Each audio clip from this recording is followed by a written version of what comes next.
4 avril 1960, le Sénégal devient indépendant. 65 ans plus tard, deux géants entrent dans l'arène. Ada Fass, l'enfant terrible de Dakar. Face à lui, Lac de Guerre 2, le général prêt à tout. Ce 4 avril, on ne célèbre pas seulement l'indépendance, on célèbre le courage, la force et l'esprit de résistance. Un combat pour l'honneur, un duel de gladiateurs et de légendes.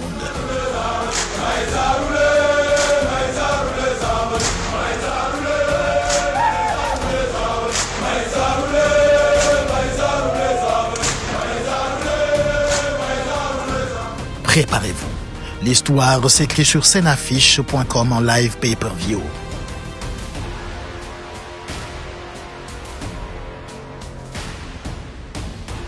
pour ñu aar nit ñi dimbalee promoteur bi aussi pour mu jotaat xaalis bi nga xam ne moom la teg te war ci jotaat mbër yi aussi mën a gañ liggéey li nga xam ne moom mooy seen métier ñu mën ci gagner seen paie. Je pense que def naa lii dañ ko def ci kanamu police ak promoteur yëpp tënku ci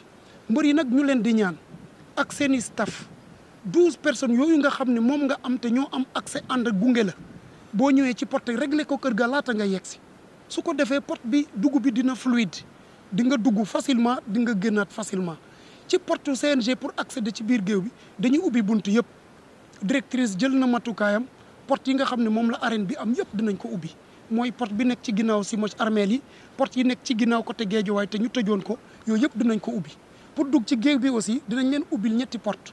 bii nii côté CNG bi jàkkaarloog CNG bi ak porte centrale bi mbër yi nga xam ne ñoo féetewoo côté CNG bi am nañ droit duggee fii wala ñu duggee porte bu mag bi ñoom ñooy choisir biñ nekk côté Guédiawaye aussi am nañ droit duggee fële am nañ droit également duggee ci porte centrale bi suñ ko defee accès bi dina yomb te police dina leen encadrer liggéey bi gën a yomb côté presse bi aussi ñu ngi liggéey bu am solo mais gën nañ leen xaar également ci communication pour jàppaleñ ci mesures yi parce que mesures yi ñuy jël su yemee suñu biir bi te wasaarewu leen ko xëy na du am portée bi nga xam ne moom lañ ciy séentu ñu bëri xëy na dañuy réere mbir dogal yi ñuy jël parce que duñ ko comprendre mais jëluñu ko pour léser benn promoteur wala benn mbër dañ ko jël pour ñongal làmb ci donc dafay baax ngeen am ci part de responsabilité bu rëy pour communiquer ci nit ñi tënku ci ñu continuer aar làmb ci dina am accréditation yoo xam ne CNG moo koy di contrôler léegi mais en collaboration avec le promoteur dinañu définir liste ñi nga xam ne ñoom la accrédité mu bàyyi fi seen accréditation ñu jox ko ñi nga xam ne ñoom la promoteur bi accrédité dootul ñu nangu dootul nekk la veille nga gis promoteur yi groupe fii promoteur di ñuy daw di njëkkante ay accréditation dootul demee noonu parce que arène bi dinañ ko tëj veille bi dinañ ko tëj RTS wala promoteur bi ñi nga xam ne daf leen choisir pour ñu def fi un plateau spécial ñooñu la ñuy bàyyi ak seen i invité mais képp kuy ñëw veillu combat di suulante galaaj loolu dootul am parce que police jël na matukaayam ba képp ku fi ñëw dinañ la identifier veillu combat bi ak après combat bi donc mesures yooyu yëpp moom lañ nekkoon di waxtaane ñi nga xam ne ñoo bokk ci CLAF bi mooy ñaari combat yi nga xam ne ci CLAF bi lañ bokk dañu am un règlement particulier bu leen tënk ñoom 10 combats 10 minutes maanaam temps grand combat lañ leen considéré ñoom mais seen i accompagnant ku ne 9 lañ lim bi yëpp 9 la mbër mi ci biir la bokk maanaam 7 la mbër mi ak entraîneur bi muy 9 mooy 4 yi nga xam ne ñooy bëri grand combat spécial temps boobu aussi moom lañ leen ko may donc je pense que def naa le tour ci li ñu waxtaane di leen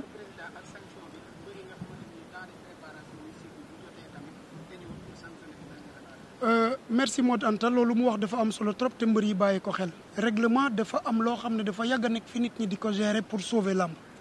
ngelawaay comme wax nañ ko teel nañ ko wax ñu fàttali ne dañuy toppaat règlement jusqu'au bout règlement moo wax 12 accompagnants yi sax dañ ko topp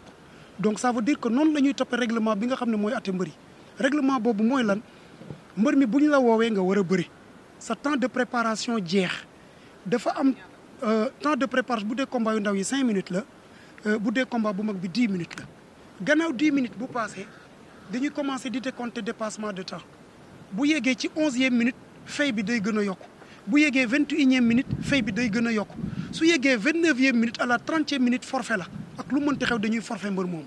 donc nan mbër yi jël seen matukaay jël seen responsable combat bu ñu jël ay weer wax dëgg yàlla boo tardé xëy na am nga ci responsabilité bu la ci donc bul ci tardé aussi ay nit di ñaan intervention ne nañu sauver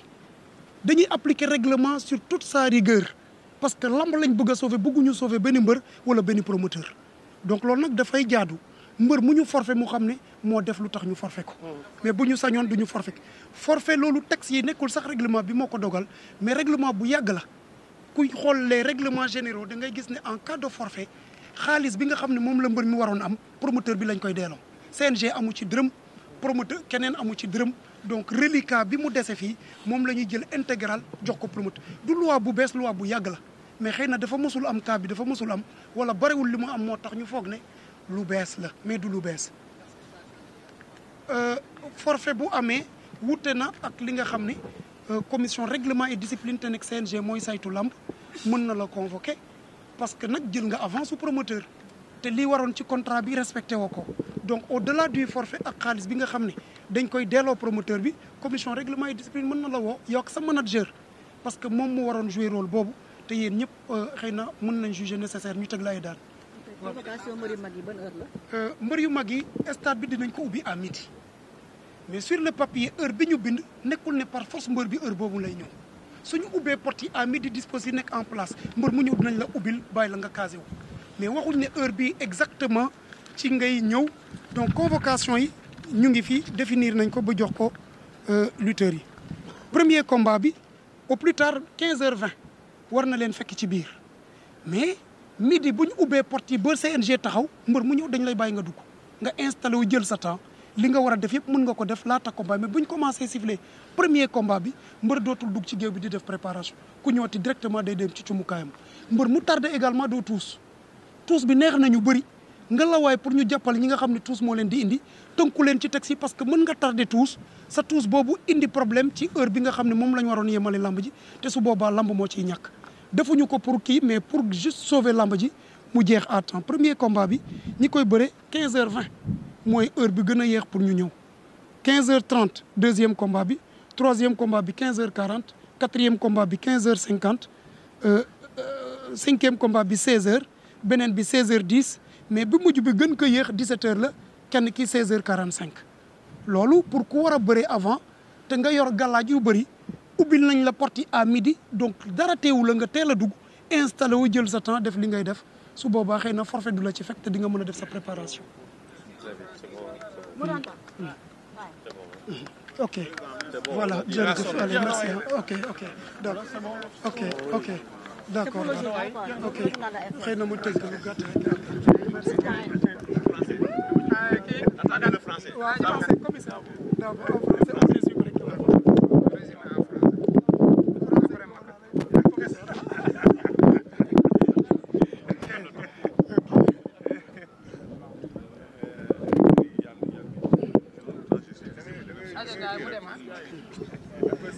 ok d'accord damay synthèse rek waaw.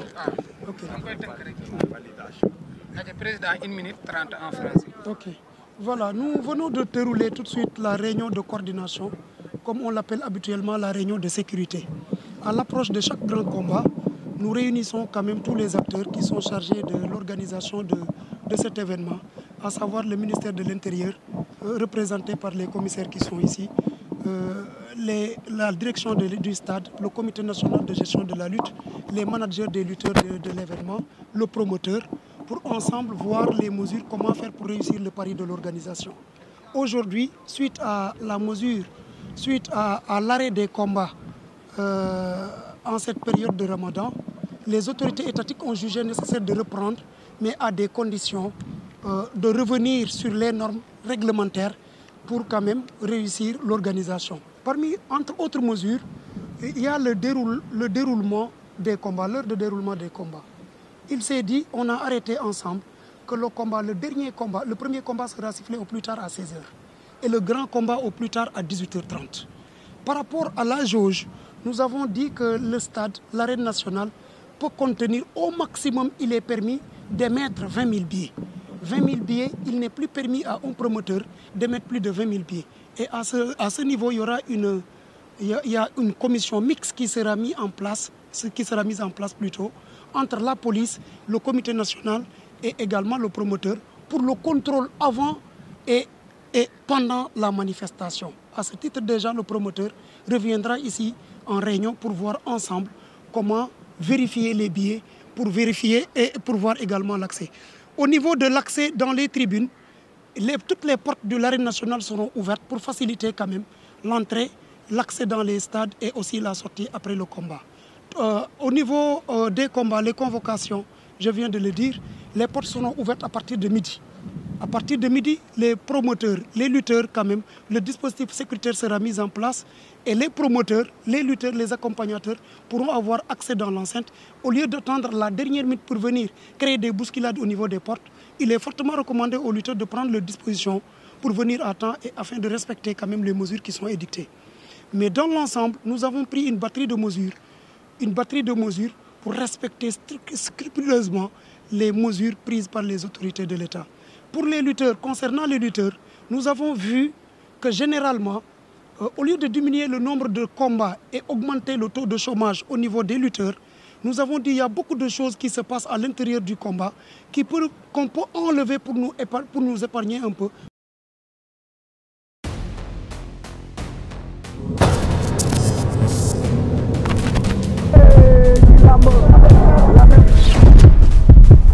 Le 4 avril 1960,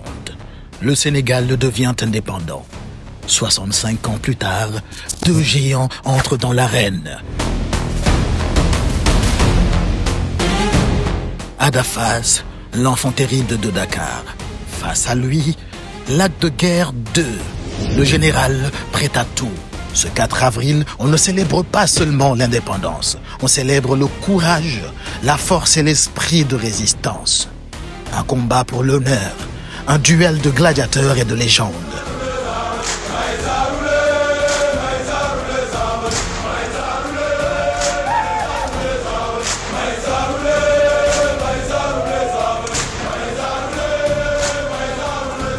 Préparez-vous. L'histoire s'écrit sur sceneaffiche.com en live pay-per-view.